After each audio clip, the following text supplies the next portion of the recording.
Ay, magandang gabi ho, mga boss, mga kamping, mga kabunyog. Ginabi ng todo. Mamaya sabihin naman ng kalat ni, basta pogi ginagabi ha. Magbigay, hindi nga ako sana ako magbablog dahil pagod talaga. Baka ho bukas na tayo magkakulab. Ay, magsha-shoutout na lang po ako mamaya. Bibigay lang ho tayo ng reaksyon dito sa masayang nangyari ngayong araw na to. Na nakalaya na si Senadora Laila de Lima. No? Ito, 3 hours ago lang ho itong ano na to. Si Top Story. Bail to former Senator De Lima for former Vice President Leni Robredo. This has been long overdue. She calls the charges against De Lima baseless and a result of the former senator's resolve to stand up for what is right. Meanwhile, former Senator Bam Aquino voicing his delight that his former colleague can reunite with the countrymen she had long fought for. Former Senator Antonio Trillanes IV also welcoming the bail grant for De Lima. He calls it the biggest step in her quest for justice and redemption.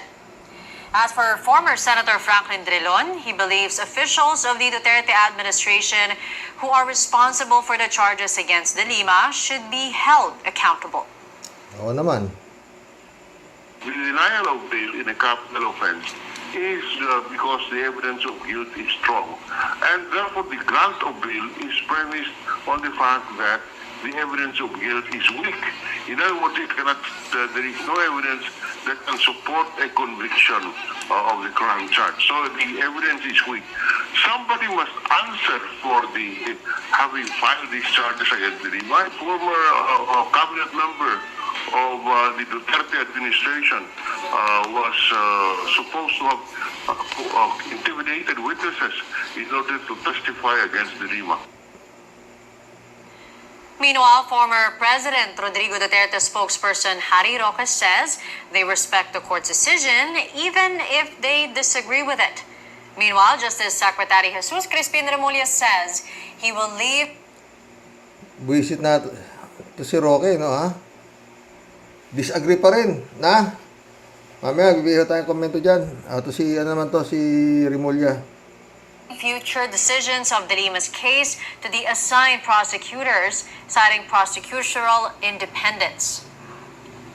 Let's get more details on the ruling of the Muntinlupa judge. We have on the line our correspondent, Mike Navalio. Go ahead, Mike. Ivan, we've just managed to read through the 69-page ruling of Muntinlupa Regional Trial Court Branch 06 Judge Iner Gito, who ruled to grant the bail petition of former Senator Laila de Lima and several other co-accused. Essentially, Judge Gito was saying that the prosecution's 9 witnesses were not able to clearly establish that there exists a conspiracy among them to commit illegal drug trading. He looked at the individual testimonies of these 9 witnesses, and most of them, 7 of them were actually convicted witnesses. The most important witness, according to Judge Gito, Herbert Polanco, claimed that he was raising funds for De Lima. Puti, mga testigo kasi doon sa kaso ni Senadora, puro convicted prisoner eh. Senatorial bid. He claimed that he had given a total of about 45 million pesos. But when Judge Gito examined the testimony of Herbert Polanco, he concluded that the testimony was hearsay. The statement supposedly that they were to raise funds for the Lima senatorial bid actually came from J.B. Sebastian, a dead inmate, and not De Lima. Therefore, this would not establish the conspiracy to commit illegal drug trading. This was also true with respect to other convicted witnesses who also made the same allegation, supposedly to raise funds for De Lima's senatorial bid.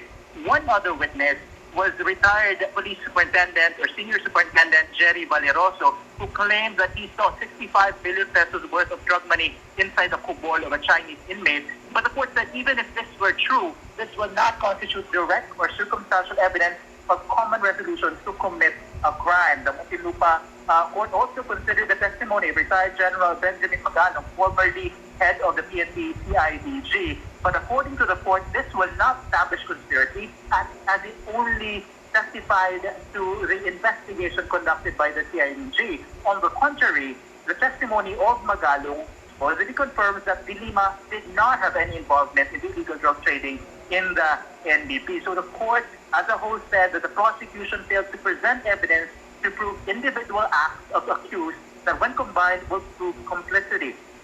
It was only supposedly J.B. Sebastian who was proven to have committed illegal drug trading, but the evidential link between him and De Lima and the other accused was not established. Now, the court said that assessing the totality of evidence presented by the prosecution, the court is of the firm view that accused De Lima, Tocayo, Dayan, Sanchez, and Vera should be allowed to post bail as prosecution was not able to discharge its burden of establishing that guilt of said accused is strong. Let's just put this into context, Ron. In cases which are supposedly non-bailable, like drug cases, like the one that former Senator De Lima is facing, the bail is not a matter of right. It is discretionary on the part of the judge. You have to convince the judge that the evidence that the prosecution presented in court is not strong. And so it is this reason why the court took pains to point out that the evidence presented against De Lima and the other accused were not in fact strong. That's why he is now allowing them to post bail. So the next step to this, Ron, we understand that the prosecution has finished presenting evidence. That they are just finalizing their formal offer of evidence. If that offer is accepted by the court, the camp of former Senator Laila De Lima and the other accused can move to dismiss the case on the basis of insufficiency of prosecution evidence in a process called Zimberer to evidence. So that's what we are going to watch out for in the coming days, Ron. But for now, the team of former Senator Laila De Lima is currently processing her bail so that she could be out of the PNP Custodial Center at the end of the day today after more than 6 years and 8 months of detention. Ron? Mike, thank you very much for the explanation and the update. Mike Navalio there. Former Philippine Senator Laila De Lima finally allowed to post bail in her last pending drug case.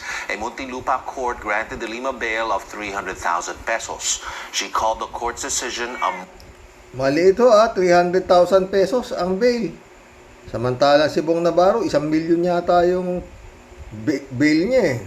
Nung nag-grant yung petition for bail niya sa kasong rape. Pero na-dismiss na ho. Tuloy natin. moment of triumphant thanksgiving. De Lima thanked her legal team, supporters, and the Marcos administration for the development. The former lawmaker has been in detention since 2017 on drug-related charges that her camp has decried as political persecution. Sa wakas, makakalaya na po ako. For years, my whole being has been crying out for justice and freedom. For more than 6 long years, I've been praying so hard for this day to come. At alam niyo po, napakasakit ang paglungka na wala kang kasalanan. At ayaw ko pong mangyari to sa iba. Her legal team says the court's decision reflects weak evidence from the prosecution's end. Attorney Bonnie Tacardon is optimistic they may soon see De Lima's last drug case jumped. Procedurally, ang prosecution ay nagsabit ng kanilang formal offer of evidence at sasagutin namin ito at ng aming comment, binigyan kami ng 20 days from today. Ngayon, kung sakasakaling ma-resolve na yung formal offer of evidence, magkapa din kami ng demurrer to evidence at hihilingin na namin ang tuluyang pagbusura ng kaso labang kay Senator Laila De Lima.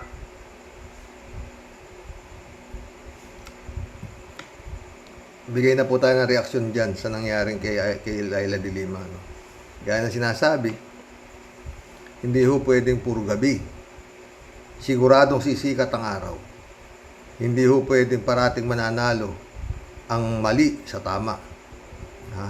Pinasalamatan din pala naman ni Senadora ang administrasyon ni His Excellency. No. Alam niyo to mga boss. Napakagandang pamasko nito at bagong taon kay Senadora. Pero ang tibay niya mga boss. 6 years and 8 months walang kasalanan. No? Believe ako sa tibay ng kanyang pananampalataya. I have been praying for 6 long years mahigit. Bihira po yan ganyan. Ha? Isa lang ang gagawin niya, hinihintay ni nung nagpakulong sa kanya eh. Na tumaas ang kamay niya eh. Oh, suko na ako. Gongs D. Wala eh. Talagang nilaban niya, no, mga boss. Pero meron pang isang kampo ng kadiliman na nagsalita pa, no? Na maski na tutol daw sila sa nangyaring desisyon, respetuhin daw nila siya, di ba? Nagsalita na naman si Harry Roque, no? Hindi raw siya sang-ayon sa naging desisyon, pero irespeto raw niya ang desisyon. Wala to, no? Alam niyo, nagpalaya kay Laila. Konsensya. Konsensya. Pinakita lang ho nitong administrasyon na to na meron konsensya. Oh, di ba? Hindi kagaya ng nakaraang administrasyon, ay talagang walang konsensya. Ha? At yun nga, sabi ni Senador Franklin Drilon, kailangan may managot dito. Oh. Sinabi rin na, baseless, sabi ni VP Leni Robredo. Ha?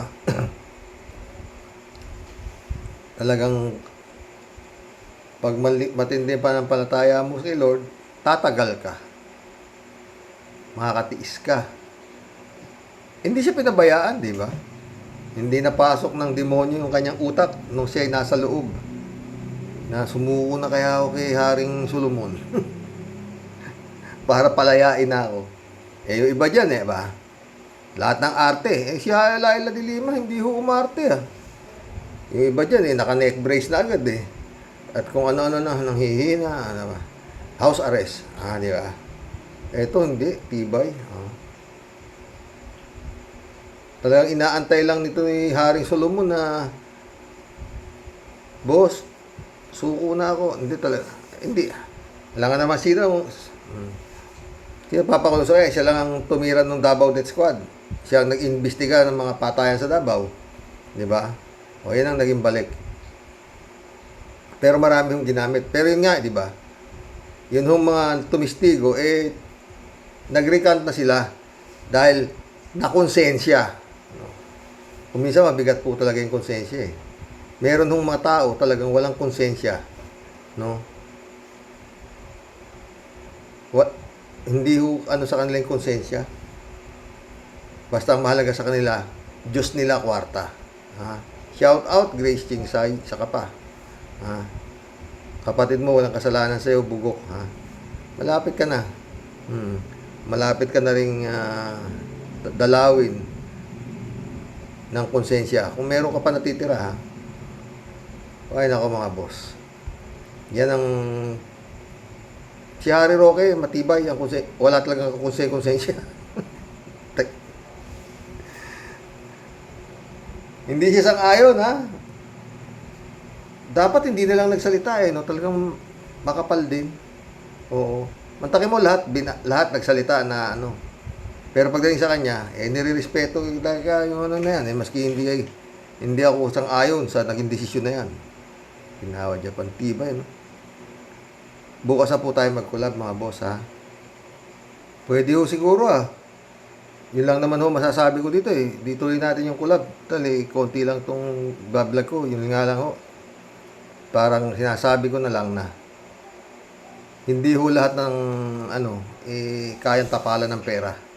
Meron hong mga tao na talagang merong dignidad. May konsensya, no? Kagaya ho itong sumentensya na ito na nag-grant ng bail ni Laila de Lima. Pero yun nga, hindi pa ho tapos. Dahil nga yan bail petition lang, hindi pa ho nadidismiss yung kaso. Pero malamang nga ho yan sa dismiss na. Kasi nga, kaya ho nakapag-post ng bail kasi nga, the evidence of guilt is weak. Alangan namang, kagaya ni Bong Navarro, di ba? Kaya siya the evidence of guilt is weak, kaya nagpiyansa siya ng 1 million, and the rest is dismissed na ang kaso. Doon na ho na pupunta, pag Baka naman siguro pagka binaligtad pa nila yung the evidence of guilt is weak na yan ginilty pa nila ang sentensya kay Laila de Lima Baka mapilitan na ho si Juan de la Cruz na lumabas. Marami pong nasehan. Malibang kay Harry Roque. Ginawa dyan pang tao to. Buti hindi pa nag-ano si Panelo. Ewan ko, ako lalabas pa ito, mga kampon. Oo. Kampon ni Gongs D. Sino ba to? Si Kimulog, the appointed son. Okinawa, Japan. Pero yun ang ko, maski pa paano, na konsensya, si His Excellency. Kasi, kung pipigilan yan, talagang kaya niya. Si Digong nga, di ba? Walang nakapalag kay Digong, kulong lahat, maraming mga sumamba pa sa kanya na para makulong. Mantakin mo mga ginamit na testigo dyan, mga preso, mga boss. Pero in the end, si Lord pa rin ang magtatagumpay. Nabagabag ng konsensya itong mga gawa-gawang testigo. Sila Ragos, di ba? Yun nga, kagaya sabi niya Senador Franklin Drilon, kailangan may managot dyan. Mantakin mo, 6 na taon, 8 buwan. Hindi bumigay si Senador Laila de Lima dahil sa tibay ng pananampalataya niya. Sa dasal. Pero grabe ho talaga yan. Makakulong ka nang wala kang kasalanan. Mabigat ho yan. Bihira ho tumatagal dyan. Karamihan ho dyan, nagpapatiwakal. Lalo yan, mababalitaan ko, di ba, sabi ni Atty. Enzo, hindi raw makagamit ng cellphone si Laila de Lima. Hindi walang laptop, wala lahat Lahat ng niya, sinusulat niya sa ganong hirap yun. Di ba? Tsaka yun nga, sanay siya sa buhay ng marangya, biglang nando siya sa oblo. Mabigat ho yan. Biglang palit ng uri ng pamumuhay mo. Pag mahina ang naturalesa mo dyan, talagang susuko ka na sa nagpakulong sa'yo. Pero siya, hindi, mga boss. Kakapit ho siya dun. Hindi siya sumilong sa pakpak ng impacto. Kalat ni Baya, shout out. Tuloy ko na to. Dito na Baka bukas marami ho kayong comment dito di ba?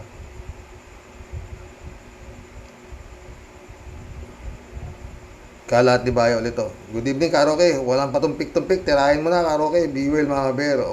Malapit na ini-schedule na ng operasyon ni Mama Bear, boss. Akira Milo, shout out to. Oscar Asoro. Welcome to the club. Sabi niya, dapat yan hulihin na traidor talaga ang hayop na yan. Ang galit si Oscar. Yung vlog ko kasi kahapon to tungkol kay Harry Pokwek. Kalat ni Baya ulit. Kamote. Magtanim na lang tayo ng kamote. May aanihin pa tayo kaysa intindihin natin ang mga drama ng magaling na gobyerno natin. Good time lang tayo ng mga ungas na yan.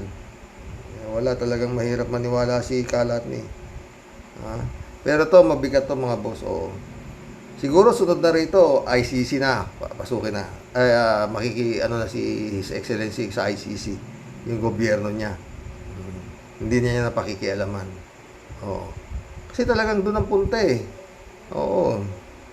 Buong mundo na kasi ito nakakakita sa nangyayaring ito kay His Excellency. Mantakin mo. Si Digong punta China, makikipagkwentuhan. Si Dorsey Roque pupunta ron. Alam nga namang payagan ni His Excellency na pumunta yan doon. Sa mga tweet, hindi nagpaalam. Binastos si Bongbong. Ganun lang ko kasimple. Alam nga naman payagan ni Bongbong na punta ako doon na Pangulong Marcos at ako'y gagawa ako ng remedyo na para sa peaceful magkaroon. Walang ganun. Hindi naman ganun kabugok na masyado naman bugok natin nila kay Bongbong para papayag si Bongbong doon. Check na hindi walang alam yan. Si His Excellency na yan. Moody Muma, shout out. Ay, Sir Rox. Good evening po. Itong si Roque, mas pinapanigan ang China. May gana. May gana ka pang bumalik ng Pilipinas. O Diyos ko, patawarin po si Roque sapagkat hindi alam ni Roque ang kanyang pagpanig sa mga singkit. Ano akala mo, Roque? Magugustuhan ng mga matitinong mga Pinoy ang pagpanig mo sa China? At kung akala mo, Roque, sa pagsisipsip mo sa dalawang babae na nangangarap ka na mananalo ang dalawang babae, alam na ng mga matitinong Pinoy na mga China ang mga tatakbo. Ang dalawang babae, kapag nanalo ang dalawang babae na yan, wala na. China na ang magiging China na ang magiging province na tayo ng China. Kawawa tayo mga Pinoy na matitino. Ang alam ni Roque, makahimod lang sa China. Salamat po, sir. I hate po. Elizabeth Iscare, shout out. Good evening, Sir Rox. Yan ang hirap sa Harry Roque na to. Umiepal na naman. Ano ba ang katungkulan niya para magpunta at ayusin daw ang problema sa West Philippine Sea? O, yun nga tanong ko, di ba? Hindi nga janitor ngayon yan sa gobyerno ni Marcos di ba? Wow ha, sabi niya. Sino ba ito? At akala niya matalino siya at may power siya para gawin yun. O, di ba? Laos na kasi itong si Roque na ito. At nag-iingay, hoy, mahiya ka. Alam namin na maka-China ka. Kulang na lang diyan ka na tumira at maging Chino ka din. Buti pa nga siguro na magpalit ka na ng nationality at maging Chino ka na. Tuluyang traidor ka sa bayan. Napaka-epal mo talaga. Buwisit ka. Galit si Elizabeth Iscare kay Roque. Si Roque. Maril Pabianak, shout out ha. Sabi niya, Blessed Sunday po, tay. Exactly po talaga, tay, ang sinabi ninyo. Kasi yan ang tumatakbo sa isip ko. Di ba lumalabas na dalawa gobyerno natin? Bakit nila ginagawa yan? Insulto yan sa administrasyon ni BBM. Bakit di nila ikastigo yung Roque na yan? Kasi traidor sa bayan. At nakikita natin, nakaka-stress na ang daming ganap na di maganda. Pabulusok na tayo pababa sa dami ng mga nambabastos. At very quiet si Kuting. Lord, kawaan niyo po kaming. God bless us, sabi ni Marilu Pabian. Totoo yan Elizabeth Iscare ulit Si Rox, tao kasi yan ni Digong, kaya siya pinadala doon ng mga Chino kasi alam nila doon nakakampi ito sa kanila. Tuta nga siguro ng Chino. Yan, pareho ng amo niyang maka-Chino. Paepal talaga. Akala mo kung sinong magaling at makabayan. Pweka, dapat nga sigurong ipatapon sa China. Halikan mo ang tumbong ng Chino doon. Totoo yan. Elizabeth Iscare ulit. Dagdag comment ko po dito kay BBM, bakit sobrang tahimik ito tungkol sa ginagawa ng China sa atin? At pati itong pagsasabi ni Digong sa pagbabanta sa buhay ng isang congressman, parang di siya makakibo dito. Bakit? Di ba Duterte ito? At malaki talaga takot niya dito. Nakapagtataka talaga. Niha-niho, wala siyang masabi. Kadramahan lang ito sa kanilang dalawa. Tamang duda si Elizabeth Tamang duda. Maraming ganyan Tamang duda sa mga nangyayari, di ba? Pero yan na nga. Mukhang totoo na, di ba? Gaya sabi ko. Para ipakita lang ni His Excellency na hindi siya weak leader, kailangan gumawa siya ng ayan na. Sana sunod na nga na makikooperate na itong gobyerno ni Marcos sa ICC at ibigay na yan doon. Total, matalino naman si Ghost di ba? Doon niya magpatangkol niya sarili niya doon, di ba? Prosecutor nga siya, di ba? Eh, anong kasalanan ni His Excellency sa mga pinagagawa niyang patayan ng mga pinagpapatay? Wala namang alam si Marcos dyan. Ang ginawa lang ni Marcos nung panahon ni Gongsdi, eh yun nga, nagprotesta siya na nagprotesta sa loob ng 6 na taon na siya ay dinaya, di ba? Wala naman siyang kinalaman din sa mga napatayang nangyari, di ba? Hindi naman siya nakialam sa gobyerno ni itong si Gongsdi, o di ba? Ha? Ferdinand San Juan, shout out. Good evening po, Karoks. Napanood ko po yan pahayag ni Roque sa China kay Atty. Enzo Talakayan. Pareho po tayo, Karoks, ng tanong. May pwesto ba si Roque sa PBBM administration? Tama bang ginagawa ni Roque sa paboran ng China? Kung yung pahayag ni Roque walang pahintulot sa administrasyon, anong kaparusahan ang pwedeng igawad kay Roque? Talagang may kahiwagaan ito si Roque, sabi niya. Sa nangyayari sa West Philippine Sea, ano ang bertud ni Roque sa administrasyon ni PBBM? Mga sagot sa mga tanong na dapat malaman ng taong bayan. God bless po. O, di ba? Kaya nga binabastos na yung administrasyon niya. Wala pa siyang imik eh. Yun ang problema eh, di ba? Pero sana maisip ni His Excellency ang sinabi ni Sara na in politics there is no permanent friend. Sinabi niya yan. Oh. Kailan lang, isang araw lang. Talagang ganyan ikaw ang politika. Walang kung minsan kaibigan mo ngayon, bukas hindi. O, ganun naman talaga eh. Kung talagang politiko ka, ha, di ba? Aris, shout out Aris. Sabi niya, ito kasi mga taong ito, tulad nila Digong at Roque, mga ugaling langaw. Wala namang pwesto sa isang platong kanin, dapo ng dapo, hanggang hindi mo hambalusin, hindi titigil. O, di ba? Dapat hambalusin na, di ba? Michelle Edwin, shout out. Traidor na baboy. Ipakulong na kasi ang kanyang boss. BBM, ipasok na kasi ang ICC para matapos na. Maawa ka naman sa Pinas. Ayun, Michelle Edwin, ang galing. Johnny Bigod, shout out ha. Gandang gabi ka, Roque. Parehas tayo ng opinyon. Oo, tingnan mo. Bakit nakikialam itong si Roque dito sa issue sa China? Wala naman siyang papel sa gobyerno. Yun nga ewan ko nga dito, no. O, yan na naman. Ang daming bumabati kay Lala de Lima sa kanyang paglaya. Si Roque naman, hindi raw siya kontento sa naging desisyon. Gaano ka? Syunga no? Tuloy natin kay Johnny Bigud. Dati si Digong ang pumunta sa China. Ngayon, ito namang si Roque. Bakit pinapayagan ni BBM na pumunta sa China ang mga ito? O yun nga. Wala naman sila sa pwesto. O, di ba? Dito natin makikita na kontrolado talaga ni Digong si BBM. O, di ba? Hindi siya makapalag dahil siya ang naglagay sa kanya sa pwesto sa pamamagitan ng pandaraya noong nakaraang eleksyon. Kaya si BBM sunod-sunuran lang kay Digong at walang pangil. O, yun. Pero tingnan natin, Johnny Bigud, kung anong susunod na step.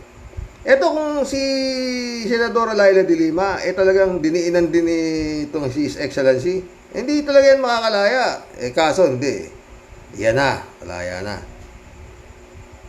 At yun nga, sinasabi ko.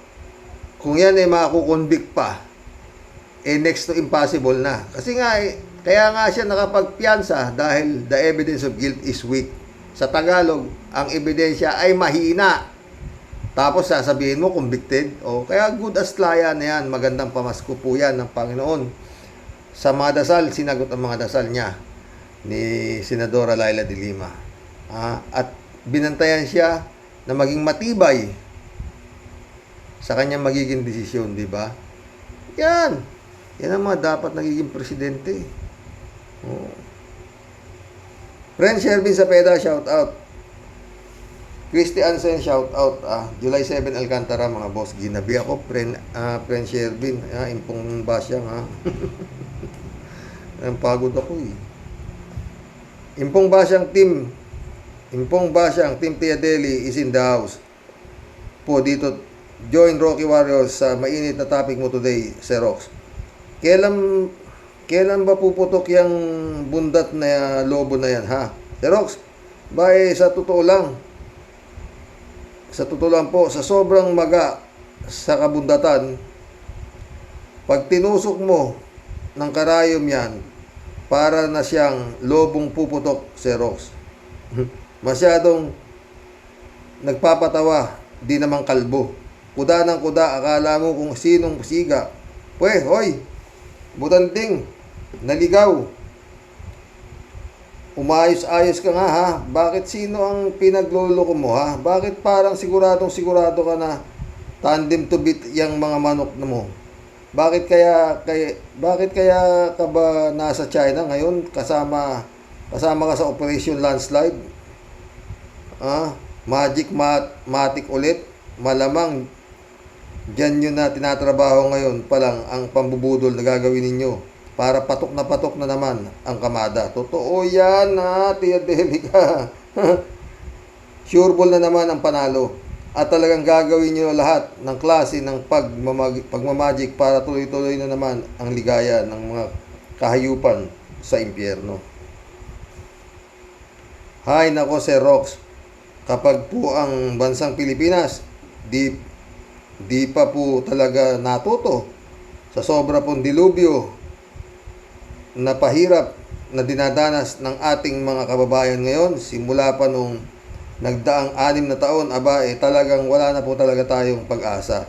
At wala na pong tatanga pa. Masakit pong sabihin, pero pag po yun ang nangyari, Sir Rox, tayo na po ang nakaupo sa pedestal ng pinakatanga, pinakainutil at pinakauto-uto na bansa sa kasaysayan. Totoo yan, Tia Delica, ha? Mga kababayan ko,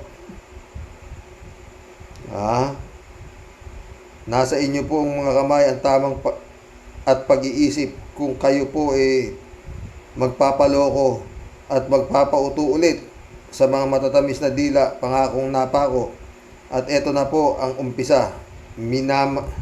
Minamaniobra na naman ang mga utak ninyo para sa matagumpay nilang pambubudol. Uumpisa na po kasi lang magkalat ng lagim ngayon pa lang para po sa kanilang maiitim na balak. Hay nako, Pilipinas, dating perlas na silangan, ngayon po perlas ng mga kurimaw na sinungaling. Walaan to ko sa'yo, totoo. Hanggang sa muli po, tanging dasal po, tunay nating pag-asa. Totoo yan. Sa inyo po di mambubudol. Sa inyo po tunay na nagmamahal. Ito po ang inyong Tia Deli signing off. Good night po and God bless po ating lahat. Kasama muna kami, Sir Rox, palagi sa prayers para sa palaging okay si misis mo. God is good po. Di po kayo pababayaan. Siyempre,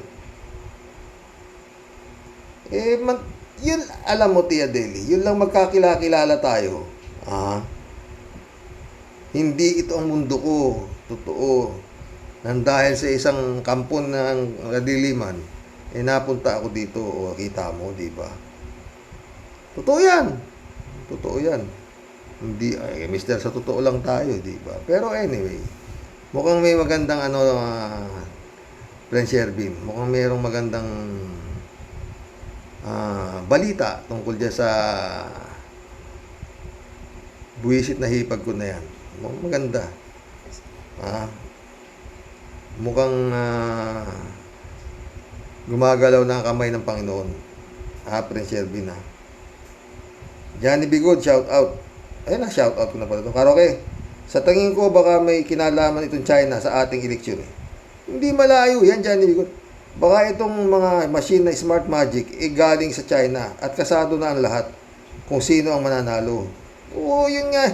Kaya itong si Digong masyadong sip-sip sa China dahil may utang na loob siya at nalagay sa pwesto lahat ng galamay niya. Opinyon ko lang naman. Parehas tayo ng opinyon. Johnny Bigot. David Alvin Mendoza, shout out Hello Karok sa mga Karaoke Warriors. Magandang Lunes ng gabi po dyan. Ano na naman bang pinapauso ni Butanding Roque na isa ring dakilang sip-sip buto? Dutaihi Marcos daw ba? Oh, yun ang kanyang manok daw, parehong babaeng may balls. Okinawa, Japan. Ito kaya si Roque, balls talaga nakakabit dito. Ha? Tuloy natin kay David. Sabi niya, di naman na mananalo yung mga kundi dadayain ng eleksyon. Di daw kasi nagkapwesto sa kasalukuyang administrasyon, kaya nagngangaw na naman. Dapat yan kay Roque, manahimik na lang muna siya. Siguro noong araw na nakakakain ng ng baboy yan, siguro noong araw nakakain ng ng baboy yan, kaya sumobra ang tabil ng bibig. Sige po Karoks, paalam na po muna, and God bless po sa ating lahat na may matuwid na pag-iisip at mabuting kalooban. God bless, David Alvin Mendoza. Si Aris ulit Nagpapatentero na naman ang Coast Guard ng China at Pilipinas sa Ayungin Shoal. Ang pagkakaiba lang sa ngayon ay mas marami ang barko ng China at ilan lang ang barko nating maghahatid ng supply sa Sierra Madre. Sa dami ng barko ng China na nakaharang sa dadaanan ng maghahatid ng supply sa Sierra Madre ay nalulus na sila, kaya inis ang China ay binomba na lang ng tubig ito, kaya hindi katakataka kung matatalo ng Pilipinas ang tunay na labanan ng China sa patentero lang ng barko. Kahit marami pa sila, mga mote, ampaw lang pala ang mga ito. Pagbabatukan mo na sila, Excellency, kung ayaw mong ikaw, ang batukan ko. Visit. Akira Milos, shout out, sabi niya. Magandang umaga po dyan sa inyo, Mr. Sotolang, watching your vlog reaction right na sandali po. Prudante Telan, welcome to the club. Shout out sa iyo, ha. Sabi niya, kasi feeling ng China, probinsya ng China ang Pinas, kaya iniimbitahan ang magre-represent Steam China ang Pinas. Librado Ludovico, shout out, sabi niya. Blessed Sunday morning po, Karoke, and to all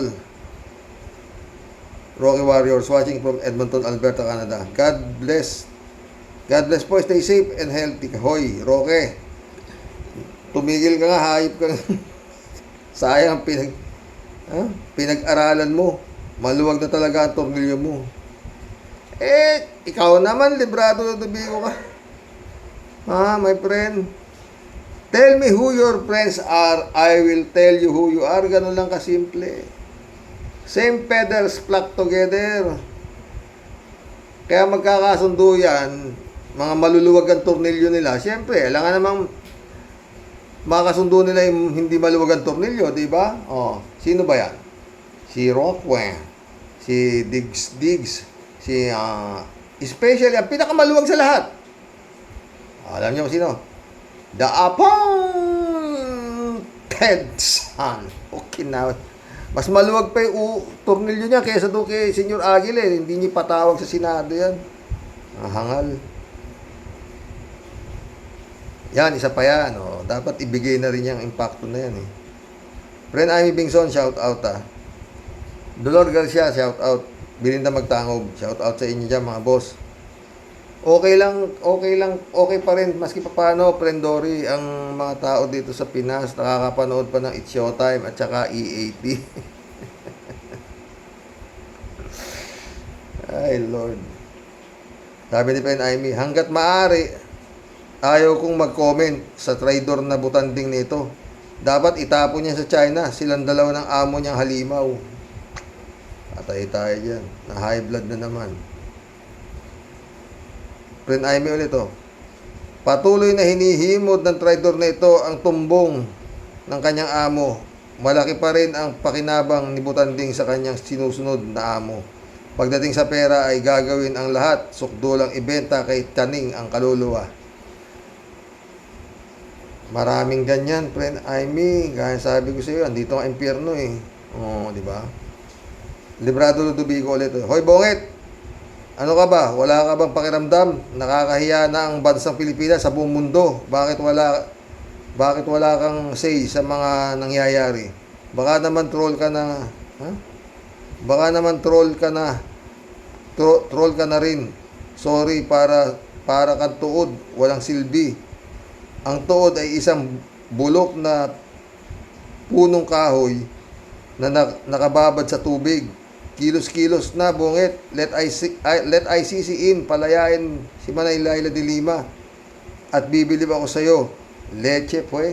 Mainit na naman ang ulo mo. Ha? Librado Ludovico, shout out. Blessed Sunday sa iyo.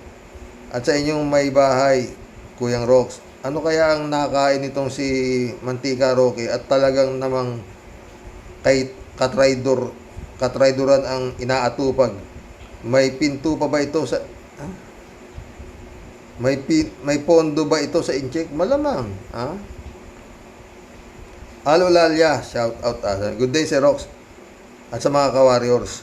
Marami na raw property sa Bataan yang Mantikang Roque mula nang madikit sa dating tinitira niyang si Duterte nung struggling lawyer pa lang siya.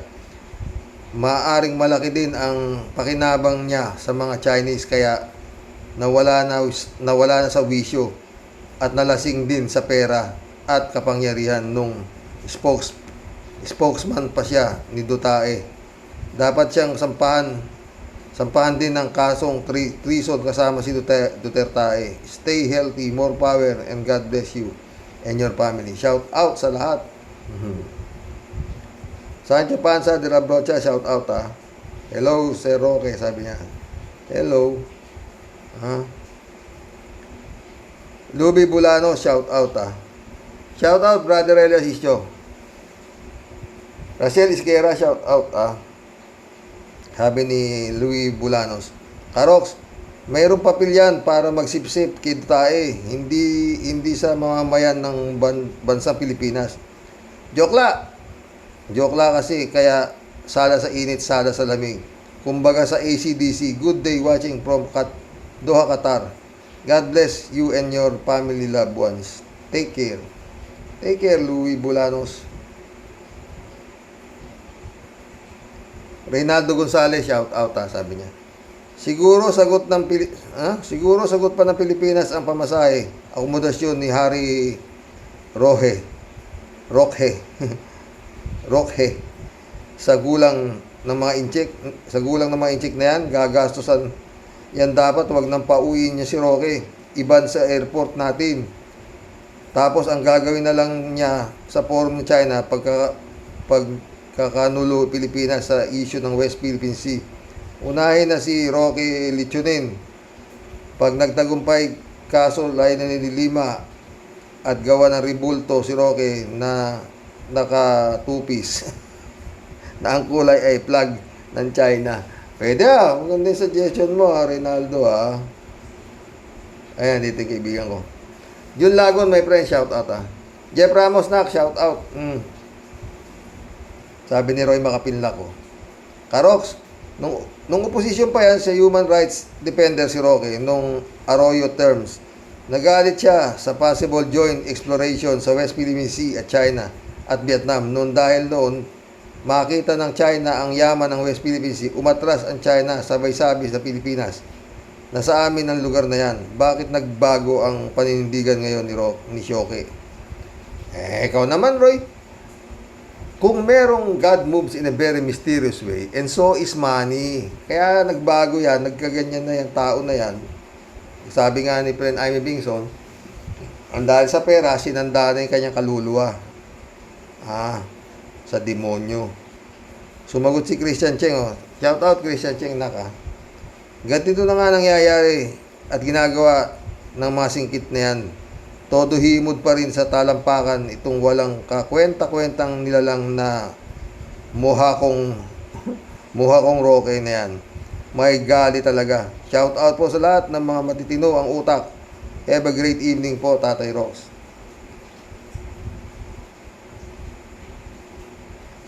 3J Shop, my friend, shout out. Ha? Sana magaling ka na. Ano ba naman? Ano ba masarap? Ano yun? Humigop ka kaya ng sabaw ng tinola na may dahon ng ampalaya at saka sahog na yung manibalang na papaya. Yan. O kaya pala, friend Jane, magsuob ka, suob. O, suob. Ano ba yung suob? O. Yung sisinghotin mo yung usok, ganyan. O. Magandang pang yan. Ikaw talaga eh. Sabi ni 3J Show po, hello, Sir Rox. Grabe na talaga si Harry. Talagang lantaran na ang pagiging maka-China. Noong araw, talagang tagong-tago ang pagka-traidor sa bayan. Ngayon, parang pinagmamalaki pa. Wala ka namang magawa kasi ang gobyerno walang ng aksyon eh. Totoo. Magawa mo yung gobyerno, hindi nga ma-aksyon, di ba? 3J Show po nito. Sampal din ito kay Bongbong Sir Rox. How come Harry speaks regarding West Philippine Sea? Binigyan ba siya ng authority ng gobyerno to talk about the issue sa West Philippine Sea? Oo naman. Binigyan siya ng ng gobyerno ni Duterte. Ang problema, hindi alam ni Roque yata na expire na yung gobyerno ng amo niya. Friend 3J Show. Imelda Go, shout out. Sabi niya, wala yata si Ta Junior sa APEC Convention in San Francisco, California. Imposible naman di siya sumipot doon. Umalis na ba? Kung alam. 3J Show ulit Si Rox, malakas ang kutob ni Harry kasi nga nakasandal sa pader, pero di ba Sir Rox, nasabi ko na rin na kahit pader pa yan, kayang gibain ang pader ng bulldozer. Totoo yan. Bulldozer baka mo. Kuting naman tong atin, hindi ng bulldozer. 3J Show po nito. Lately, napakaingay talaga ni Harry Roque, Sir Rox. Ang agenda niyan isa na yung pag-speech niya sa China at ang pinalulutang na Sara Aimee sa 2025. 2028 ka mo Presidente nga raw niya dalawang babaeng may balls. Okinawa, Japan. 3J Show po nito. Sir Rox, sabi daw ni Sara, may pinagdadaanan daw ang pamilya nila ngayon. Wow! Oo! Mamaya sabihin ko sa iyo kung ano pinagdadaanan, ha? Ang mga Pilipino kaya sobrang pahirap ang pinagdadaanan sa loob ng 6 na taon. At another 6 years na naman sa pamumuno ng DepEd Secretary. Hay, talaga lang. Alam mo na talagang napakahirap ng kanilang pinagdadaanan ngayon. Kung saan nila ilalagay yung mga kwarta, baka pagpapahukay na naman ng panibagong balon. Dahil baka nga yan, bigla silang ibigay sa ICC. Saan maiiwan? Alam mo naman ng ICC, friend Jane mga sentensya dyan mga malulupit. Christian Cheng, sabi niya, alam niyo po, Tyrox, ayokong nakikita ang masibong pagmumukha ni Roque. Kaya pag nanonood po ako kay Atty. Enzo, di ko po tinitignan pagmumukha ng pesting yan.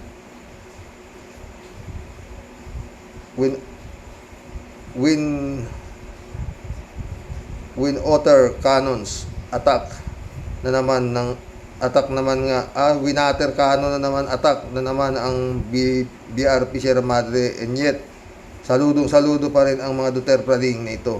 At si Roque, iniimbita na komunistang chingot. Natural po tayo, siya ang imbitahin kasi kaalyado Bakit di nila imbitahin yung totoong tao, yung makabansang talaga? Di ba? Hindi Bakit nila imbitahin yun? Alam nilang kalaban. Ang iimbita kakampi. Baliw. 3J Show ulit Sir Rox, wow. At least meron kayong good news. Bakit? Good news today kahit na siyang si Harry nagkakalat sa China. Salamat sa Panginoon Diyos at makalalaya na si Dilima. Napayagan ng mag-bail. God really moves in His mysterious ways. Kaya si Rox, kahit na puro kurap ang mga nasa gobyerno at tad ng pasakit ang mga Pilipino, meron at meron pa rin tayong pag-asa dahil ang Diyos ay hindi natutulog. Totoo yan, friend Jane ka ha.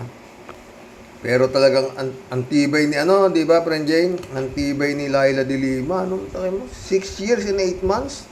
God damn. Di ko kaya yata yun. Nakukulong ako na wala akong kasalanan. Baka bumigay ako. Si Laila de Lima, tibay, Talagang binuno niya sa dasal araw-araw na huwag siyang pabayaan ng Panginoon. At yun nga nangyari, hindi siya pinabayaan. Kaya lang napakabigat kasi. Nag-iisa lang ang Diyos. Ang daming demonyo na kinalaban niya na nagpakulong kay Laila. Diba? Christian Cheng ulit Sabi niyo po, Tay, bakit si Roque wala naman siya sa gobyerno? Wait lang po, di po ba ang administrasyon ni Extra na extension ng administrasyon ni Dugong? So that's why si Roque ang representative ng Pilipinas o administrasyon ni Extra no. JC ulit Si Rox, hindi kaya move ito ng Marcos administration para padala ng mensahe kay Digong? Kumbaga, sige lang, Diggs, go on your litany. Gagalaw naman si Bongbong ng mas matindi. Pwede, di ba? Yan na nga. Naku, Sir Rox, baka ito yung sinasabi ni Inday Sara na may pinagdadaanan sila ngayon. Si Dilima nakangiting nag-iimpake ng gamit niya at uuwi na sa bahay nila. Hindi, talagang mahirap. Alam mo, friend Jane, sabi ko nga sa'yo, lahat na sobra, mahirap. O kagaya yan, mga sila Duterte. Sandamo ka lang pera, hindi na alam kung saan lalagay. O, di ba? Ayaw naman nilang mabawasan. Gusto nila dagdag. Walang kasiyahan Ha? Christian Cheng ulit Pero ako po, di naniniwala na inimbita yan si Roque. Nagpresenta yan at sa kauri niyang komunistang chingot. Kasi nga po, atribido siya. Atribido siya At ito namang si Extra na Tay, Rox. Naku, huwag niyo pong asahan pang kikilos yan, singiwi. Tuod yan, si Marcos, di makadiskarte kasi nangingilag siya sa mag-amang Duterte paning. Thanks po, Tay, Rox. Sana po bigyan ka pa ni bro ng long life para po tuloy-tuloy lang tayo sa kwentuhan. God bless po. God bless you and your family. Magpataba ka, sabi. Tapos tawag ka sa akin pag mataba ka na, Christian Cheng Oy, mission accomplished mga boss. O nairaos ko rin yung mga comments nyo. Maski antok na antok ko, kaganda kasi hindi ko naman pwedeng hindi basahin, no? Good night mga boss. Hanggang bukas po ulit. Sana maaga-aga naman ako. Wala ho ako pupuntahan bukas. Naka-schedule na po yung magiging operasyon ni Mrs. Maybe next week, oo. Mahirap pong magpa-schedule sa government hospital. Oo. Pero yun nga kasi libre. Kung sa private talagang makapal-kapal lang kailangang bulsa mo. Diba mga boss? Good night. God bless.